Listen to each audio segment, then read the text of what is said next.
Joshua.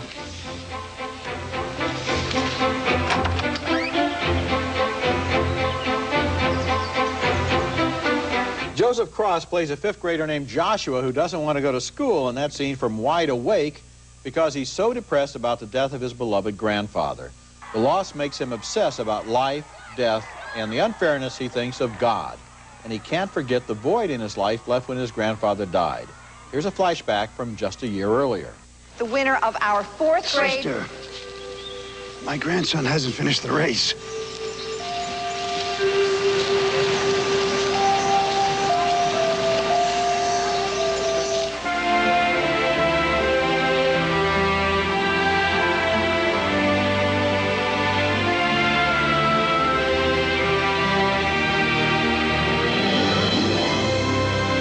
Robert Loggia as Granddad. And now that he's gone, Joshua is an unhappy student who seems to attract trouble.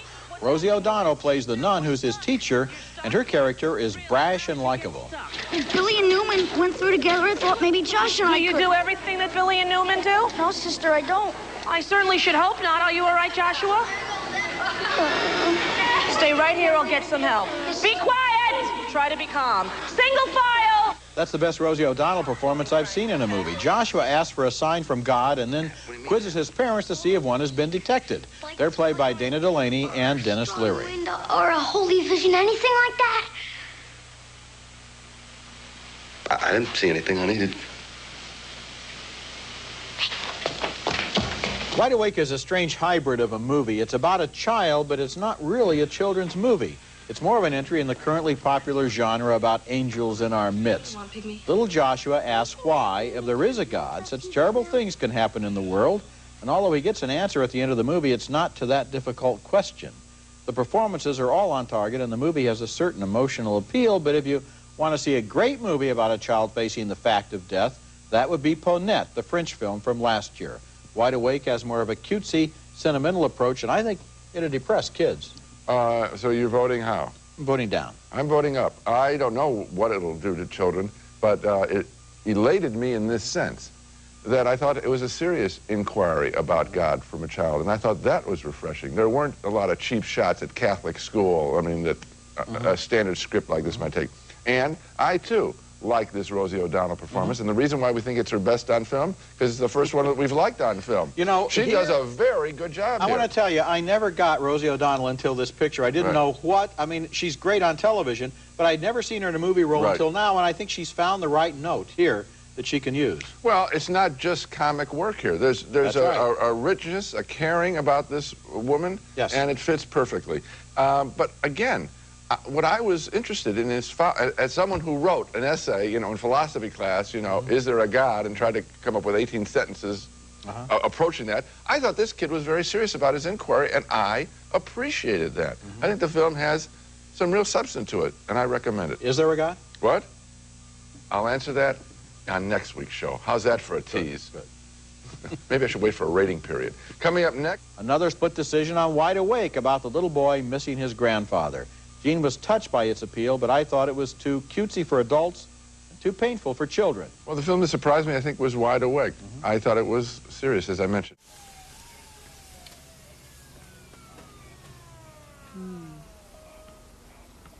Thank you. I'm Wesley Morris from the San Francisco Examiner, and it's good to be back, Roger. Nice to have you back. Okay, our first movie is The Sixth Sense, which is being advertised as a supernatural thriller, but is really more of a traditional ghost story. And I think all the better for that.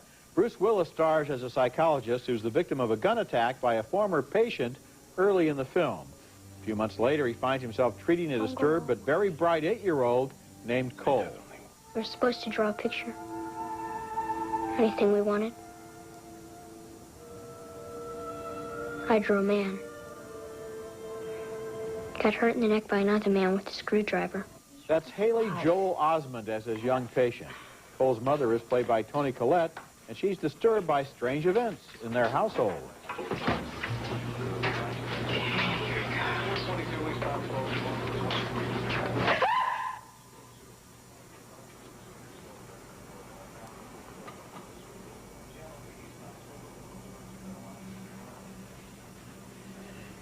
Something you're looking for, baby? Finally, the boy tells the psychologist the truth. He sees ghosts. Dead people like in graves and coffins? Walking around like regular people. How often do you see them? All the time. He does, too, and we can see them as well.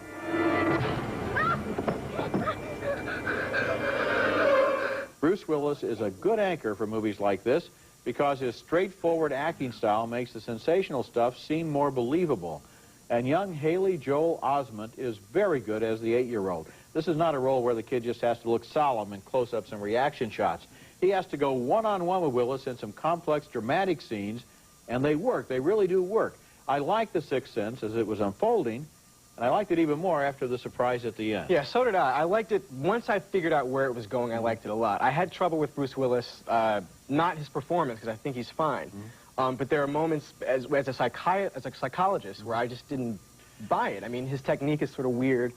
And then you understand that more at the end, in a way. You understand. Right. I mean, the film, it's one of those films that you might have to see a second time to really appreciate the dramatic scale of it by the time it gets to where it's going. But it also sort of uses all these references to other films, like Jacob's Ladder and Wings of Desire, where Bruce Willis is actually standing on the lawn at one point toward the end, like Bruno Ganz in that film. The other thing I didn't really buy for a little while either until the film clarified it was the relationship between the kid and his mom. It doesn't go for a lot of special effects hocus pocus. It really is about these people and their problems and their situation and the fact that this kid sees dead people. And as Willis, and I think he is a good psychologist when he says to him, well, what are they telling you? Right. Because that's, instead of just treating it as a symptom, let's work on it. Right, but the payoff for me was makes the movie worth it. Unbreakable is writer-director M. Night Shyamalan's follow-up to The Sixth Sense, and once again, Bruce Willis plays an everyman trying to decipher a chilling and perhaps supernatural mystery. David Dunn is an unhappily married security guard who is the sole survivor of a horrible train wreck. In fact, he walks away completely unharmed. This miraculous event attracts the attention of Jackson's Elijah Price, who owns a gallery specializing in comic book art. I have something called osteogenesis imperfecta. It's a genetic disorder. I don't make a particular protein very well, and it makes my bones very low in density, very easy to break. If there is someone like me in the world, and I am at one end of the spectrum, couldn't there be someone else, the opposite of me, at the other end? That's Spencer Treat Clark as David's son, who comes to believe his father has the powers of a comic book superhero. David himself starts to have some questions. Audrey, do you remember me ever getting sick? In the 3 years we lived in this house? In the old apartment? Before Joseph was born? Before we ever got married? The underrated Robin Wright Penn is Audrey Dunn, a physical therapist who doesn't know her new patient has already made contact with her husband. My husband was a star athlete in college, and we were in an accident together. Our car flipped on an icy road, and we were both injured, and he couldn't play football anymore. And if that hadn't happened, we probably wouldn't have been together. How so? I think we should talk about your rehab. There's an unsettling sense of tension permeating that scene like a pinprick to your senses. Unbreakable moves at a deliberate pace, and it doesn't offer the breathless jolts of The Sixth Sense, but Unbreakable is about more than a surprise payoff. It's a unique, engaging thriller of the mind with superb performances by the lead actors, and it's another major step for Shyamalan, who's fast emerging as one of our foremost storytellers. You know, it really is. I really got absorbed in this movie, and I love the low-key way. He's not always punching it up and shocking you, and you know, cats and things are not jumping out of the sides of the screen in order to give you phony thrills. Not those cheap surprise shocks that we get in other movies. You know, there are times during this movie where you don't even really know where the mystery is. You just know there's something wrong, and there's something going on. And Bruce Willis plays a character who would be totally convincing in a straight drama. I mean, that's the thing about Shyamalan. His characters are real. They're not just puppets for a thriller. And Bruce Willis is so good at playing that everyman. Yes, and it's he kind of is, interesting, yeah. too, Samuel Jackson, who's usually such a powerful physical presence, playing a character who's actually, you know, trapped inside this medical condition he has, and the byplay between them, just terrific. And the way the writing unfolds in scene after scene really keeps us interested throughout. What I was reminded by is the fiction of Stephen King, you know, who has supernatural things percolating beneath the surface in some of his best books, and yet, you know, you said that, use that word pinprick. There's something going on. We know it. We know it's something, but we don't know what it is.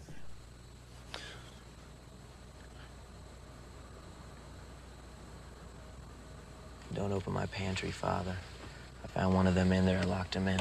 We're saluting the best films of the year, and my number 6 choice is Signs, another exhilarating and challenging thriller of the mind from writer-director M. Night Shyamalan.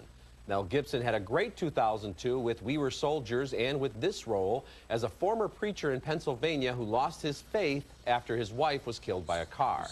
Now, with crop circles appearing on his farm and lots of talk of alien invasion filling the airwaves, Gibson must protect his family and re-examine his beliefs. Maybe we should say a prayer.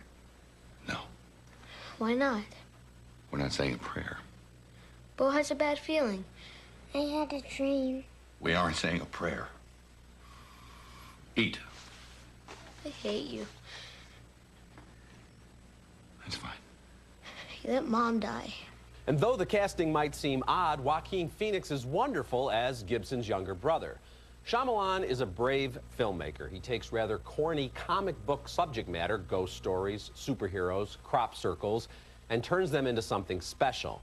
Signs is like an extended and memorable episode of the original Twilight Zone. Boy, it sure is. And the thing that he does so well is to have apprehension as his subject. Instead of paying off with a lot of action and violence, we're always concerned about what's about to happen. Yeah, shadows and ideas and music. And, you know, if you're locked in a closet, the scariest thing in the world is what's on the other side of the door. Not seeing it, but imagining it and dreading it. And when he slides that knife under the door to get the reflection. Okay. My number 10 pick is M. Night Shyamalan's The Village, and this was a real disappointment from a director who provided some of the best and most ingenious films of other recent years. It tells the story of a settlement of people who never leave their village and never go into the woods for reasons which we find all too easy to anticipate. Don't let them in. A lot of work obviously went into the film, but not, unfortunately, a lot of thought. I like this movie. You know, I mean, I know it's a little hokey, and M. Night Shyamalan has kind of done the same thing a few times, but I certainly would not have found room for it on my list of the worst movies of the year. Surprising was only one step up from "Oh, it was only a dream." Yeah, well. This is where I turn to run. You will leap for me. I will shut the door, and you will land a fraction of a second too late. It's all over the country. Authorities are now feeling that a terrorist group being responsible is becoming less and less likely. She says everyone's dead outside. Something wicked this way comes in The Happening, and when it does, you die. I can see some people, and some critics who are almost like people, absolutely hating the latest and first R-rated film from M. Night Shyamalan. Like Signs and The Village, it almost dares you to roll your eyes or laugh at certain scenes that are supposed to be deadly serious. But you know what? I appreciated this creatively offbeat, daring sci-fi mind trip. The Happening starts on a seemingly peaceful day in Central Park. The first stage is loss of speech. Claire? Claire? The second stage is physical disorientation. The third stage is fatal. Mark Wahlberg does a nicely understated job as Elliot Moore, a high school science teacher in Philadelphia. Nobody knows if it's terrorism or something more ethereal that's causing people to kill themselves, but fleeing the city seems to be a good plan. Were we supposed to stop here? What's going on? You can't just leave us here. Sir, we lost contact. With whom? Everyone. John Leguizamo plays Elliot's best friend Julian, a fellow teacher who feels guilty because his wife is stranded in a town that may be under attack. Look, I'm just gonna go get her, and I'm gonna bring her back, and I'm gonna find you guys. I need you to take Jess. She's gonna be a lot safer with you. Don't do this to me.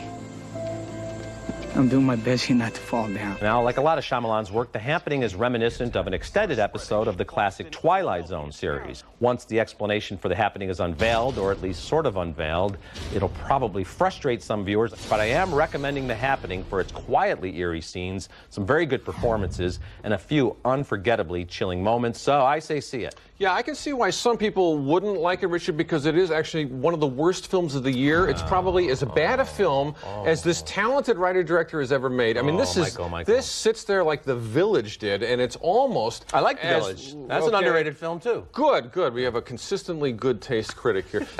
You know, and to me, Lady in the Water, Shyamalan's last picture, you know, that one had the same kind of crazy story issues as this one does. He is so intent, I think, on creating a mood and sustaining a mood. He forgets if the story's working at all, and I will eat my hat, Richard Roeper, if this thing makes money the first 2 weeks. I do not believe I think it's a tough sell, and I think for some reason there's a lot of critical hatred for M. Night Shyamalan hold on. from a lot of people who are predisposed to not like this guy's work. And I'm telling you, I think if a different director's name was on this film, it would have a better shot because there seems to be such resentment for this guy. No, it's not. I really liked The Sixth Sense, and God knows it. So did everybody else. Yes, yeah, and I like most of the signs. I have no issues with this thing. I just think that this guy has lost track of how to pull people through on a real suspense level. And to me, this is all about establishing dread, and it just lays Which is very good at, I think. Yeah, halfway. And then if it weren't for Betty Buckley showing up as sort of this survivalist... Isn't that good stuff? See, I like that part. That's the 10 minutes. That's the 10 minutes that works. And I honestly... And also, Mark Wahlberg, you know, a very fine actor in all kinds of different films. He is playing such an incredible ninny, this passive character who's just kind of wandering through the story. I think he's an average guy. You know, he's a smart high school teacher who is faced with an overwhelming crisis. People are literally dying all around him, and people are turning to him saying, what do we do? And he's saying, I don't know, because I think that's how most people would react to such a huge thing happening. Let me make this clear, too. What I like about the intention of this story is that it's not spelling anything out. Shyamalan doesn't want to give you, you know, clear scientific exposition or, you know, solutions to what this mystery might be. And what he's really evoking mostly is Hitchcock's The Birds, because that's the same kind of thing of, you know, is nature in some form turning against the humans? Well, I'll tell you, man, he didn't learn one thing from any other, you know, great object you could take out of The Birds. I disagree. I think he's learned a lot from Hitchcock. I think he's a very good filmmaker. I know this film does have problems. You know, it does drag at times, but I think it's a strong effort, and I hope people do take a chance on it. Well, The Happening is not happening. So after The Sixth Sense and Signs, the writer-director M. Night Shyamalan went into a creative tailspin with fables like The Lady in the Water and The Happening. He ventures into brand new territory for him with the big-budget, effects-driven fantasy The Last Airbender, which is based on a pretty cool animated series broadcast on Nickelodeon between 2005 and 2008, and that's about how long these 95 minutes feel. What is this? Anyway, the Fire Nation is here.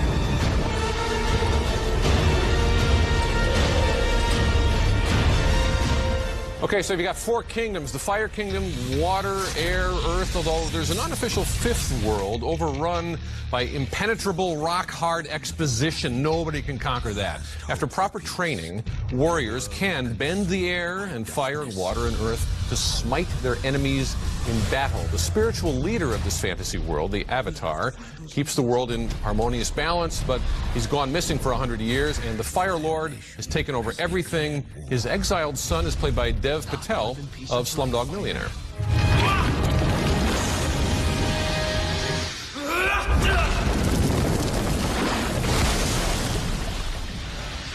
And in that scene, also featuring Nicola Peltz, we're reminded that water can usually take care of fire as long as it's not a grease fire. Ang, the airbender of the title, is played by Noah Ringer.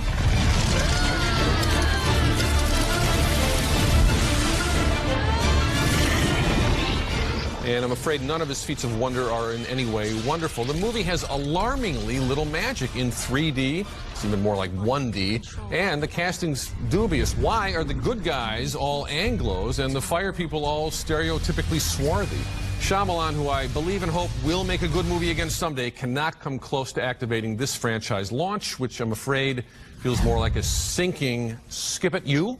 Oh my gosh, skip it, yes. And I have to say, your explanation of whatever the heck is going on in this world was so much clearer and more concise and even more dramatically compelling than anything on screen that I... Thank you very much. Props for that. But I have to say, leaving aside the ponderous exposition, the humorless performances, just the deadening dullness of this world, yes, 3D is just not the medium for this director. If you think about what Shyamalan did in his better movies like The Sixth Sense, and even in some kind of dumb ones like The Village or Signs, he's a master of the implications of the unseen, of getting you to think about what's not on screen. But 3D is only ever about what's right there in your face in front of you. I think too, when you look at the best moments in The Sixth Sense and Signs, which I like Signs quite a bit. Those are all, very quiet 2-3 person scenes where you have sort of a sense of another world that is hidden, as you say. And this project is all about marshaling extras, like corralling all the CGI, and he just doesn't have. He struggles in a way that I haven't seen a movie maker struggle with exposition and just telling the story clearly. Since David Lynch was wrestling with Dune, and you had to hear all those voiceovers about the worm is the spice, but and here it's like the air bending and no director should ever again make a movie where like flames fly out of someone's hands. That's just a bad decision. I agree.